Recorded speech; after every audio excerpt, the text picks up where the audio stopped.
Our worlds depend on our words. The language games we play can become efficient tools in the sharing, judging, and making of valuable artistic and research production. Our habits of language use determine what we see. I understand that these are strong claims. I don't argue for them right now. Language is an intersection between the visual and the verbal. Language, its realm is immense, its implications wicked, and its limits shifting. The difference between verbal and visual image is a central issue in the research between verbal and visual language, between word and image. So, and I say teaching is a language game.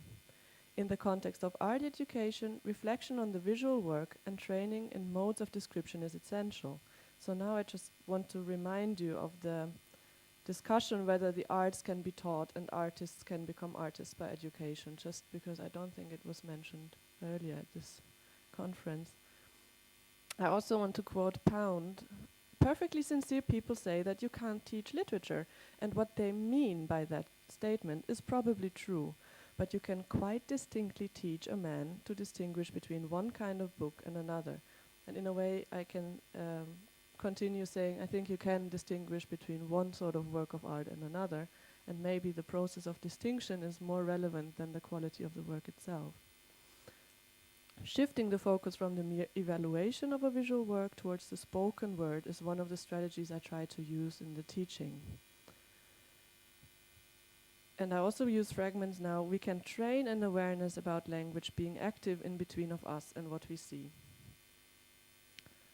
There's a quote from Ludwig Wittgenstein which I want to add because it brings us maybe to sort of a pragmatic shift.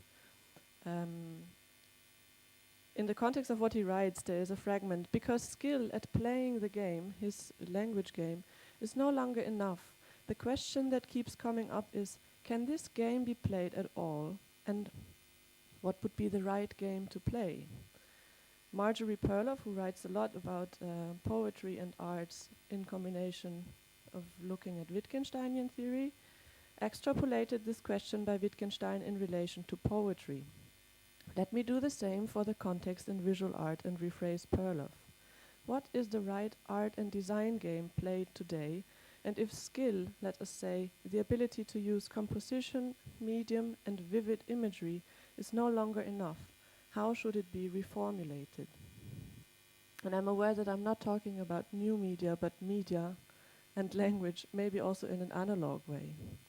The edge between image and imagination can easily be indicated by simple games to challenge the limits of our senses, of our vision, and our cognitive capacity. We know these things from textbooks on perception, where lines appear curved, where they're straight, and things like that. When talking about words and perception, language and memory, visual and verbal language, an apt example can be a reference to color. So now comes the more fun part, I hope.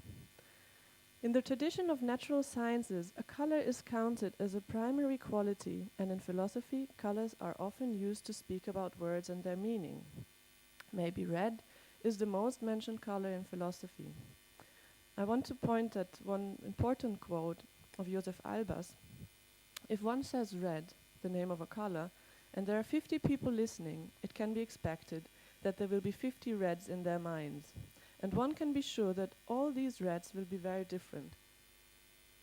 We are not 50, but I do it with you.